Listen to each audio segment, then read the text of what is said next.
Azul Blaoun, j'espère que vous allez bien. Euh, j'avais pas prévu vraiment de débrief, j'avais pas prévu de débriefer les matchs Bossegui, puisque à part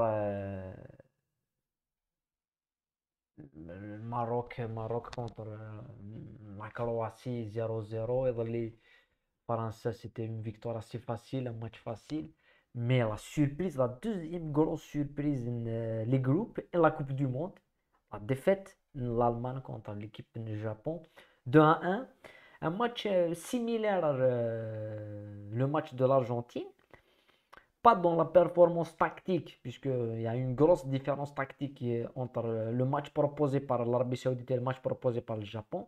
Mais il y a des similitudes dans l'envie, et certainement dans la manière avec laquelle le match échappe à l'Allemagne et échappe à l'Argentine.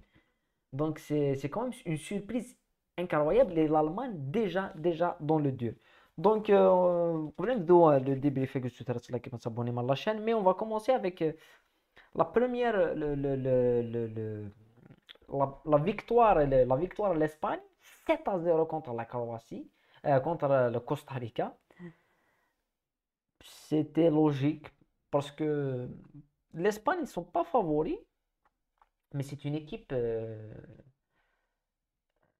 on a parlé de l'Espagne dans une vidéo spéciale groupe, l'analyse justement du groupe de l'Espagne, du groupe de l'Allemagne. Et l'Espagne, c'est une équipe qui peut faire vraiment beaucoup de mal hein, à n'importe quelle équipe parce que l'Espagne, malgré qu'elle n'a pas des gros attaquants, hein, des grands noms en attaque, mais même si on a vu des grands noms pour le moment, ça ne réussit pas.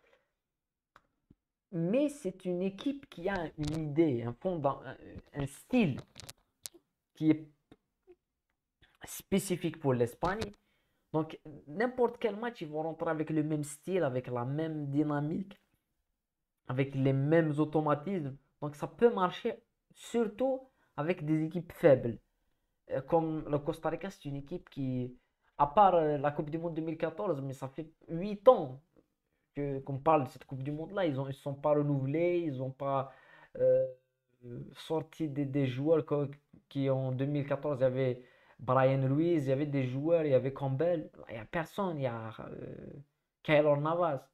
Et face à une Espagne qui est pétrie de qualité avec des jeunes au milieu, Gavi, Pedri, des jeunes comme Busquets aussi. Donc ça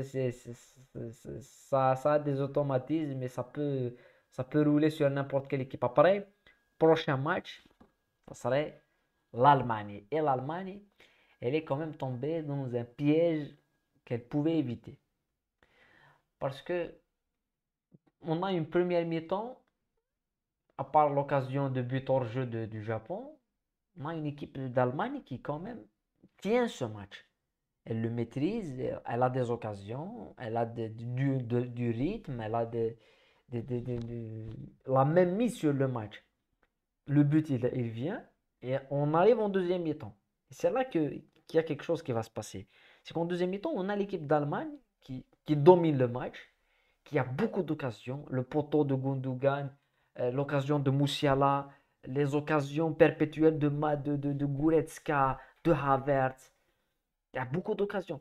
Et à partir de la 70e minute, tu as une baisse du rythme qu'on peut expliquer avec le manque l'Allemagne n'a pas fait plus d'efforts. Elle s'est dit le match est terminé. Hein. Ben oui, c'est dit le match est terminé. Le Japon ne va pas revenir. Et là, tu as une fenêtre d'ouverture pour le Japon qui l'a utilisée. Ils ont une, deux, trois occasions nettes, des occasions nettes, vraiment nettes. Et tu as ce but qui arrive à la 74e minute. Et après, là, il y a un fort rythme. Il y a un fort rythme qui s'installe. L'Allemagne, elle est dans la même situation que l'Argentine, c'est-à-dire qu'elle pensait vraiment pas que l'adversaire allait égaliser. Et là, tu as une équipe qui doit attaquer, doit aller chercher un deuxième but. Et tu es pris au piège avec un but qui sort de nulle part, comme avec le deuxième but de l'Arabie Saoudite face à l'Argentine, un but qui sort de nulle part, une frappe, il élimine trois joueurs, une frappe, ça va.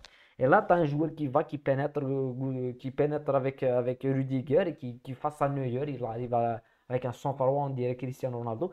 Et donc, Il y a les similitudes pour ces deux matchs parce que déjà, c'est Argentine-Allemagne, c'est la finale 2014. Déjà, Arabie Saoudite-Japon, c'est deux équipes qui sont quand même. Sont pas, surtout l'Arabie Saoudite, c'est pas des équipes qui sont reconnues pour qu'elles aillent loin en Coupe du Monde. Mais c'est deux grosses surprises. Et la similitude entre les deux matchs, c'est que les deux équipes, que ce soit l'Allemagne et l'Argentine, elles perdent le match en deuxième mi-temps à cause d'un faux rythme qui s'installe. Un faux rythme qui s'installe. Donc là, l'Allemagne, elle a le devoir et l'obligation de battre l'Espagne. Parce que je ne vois pas le Japon perdre face à Costa Rica. Je pense que le Japon va gagner face au Costa Rica. Le Japon ira au deuxième tour. Parce qu'ils ont des éléments avec Kamada, avec Maeda, avec Kubu, Sakai et Nagatomo sur les côtés. Ils ont et le gardien du Japon, il est énorme. Donc ils ont la matière pour battre le Costa Rica et se qualifier directement pour le deuxième tour avec 6 points. Et l'Allemagne, s'il perd face à l'Espagne, c'est terminé. C'est terminé. L'Allemagne est éliminée. L'Espagne ira au deuxième tour. Mais on aura un match Espagne-Japon exceptionnel au troisième tour. Mais l'Allemagne n'a pas dit son dernier mot parce que l'Allemagne, comme l'Argentine, je le maintiens, c'est pas qu'ils sont nuls, c'est pas qu'ils sont passés à côté, ils sont passés à côté psychologiquement. C'est à un certain moment, l'Allemagne, ils se sont crus qu'ils ne pouvaient pas perdre. Même en voyant le match, on a eu les occasions à partir de la 70e minute, on a les occasions du Japon, mais la manière avec laquelle des occasions aussi nettes face au but, tu auras tes occasions, tu te dis, ils vont pas égaliser, le Japon va pas égaliser. Ben si, ils vont égaliser, ils vont même mettre un deuxième but. Donc ça, c'est une très très grosse surprise du Japon. Voilà, voilà. Et on n'a pas fini avec les surprises parce que demain, il y a l'un des chocs qu'on va débriefer bien sûr. Brésil, Serbie à 20h.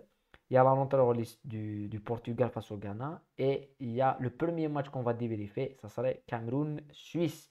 Et vu que l'Arabie Saoudite a battu l'Argentine, le Japon a battu l'Allemagne, le Maroc a failli battre euh, la Croatie, peut se dire, on peut gagner la Coupe du Monde. Donc le Cameroun peut battre euh, la Suisse, pourquoi pas. En tout cas, la Coupe du Monde, en tout cas, le premier tour, il a eu de ses surprises, c'est des grosses surprises. Mais je pense pas que beaucoup d'équipes vont réitérer les mêmes choses. Et même, je pense pas que l'Allemagne va perdre ou va se faire éliminer comme ça facilement. Ils ont dominé, ils ont des joueurs, ils ont des qualités, ils ont quelque chose.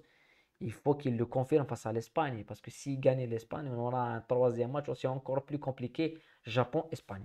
Voilà. On se retrouve pour d'autres débriefs de cette vraiment une très très belle Coupe du Monde. Avec du rythme, de l'impact, des buts, des surprises et aucun carton rouge. Ciao.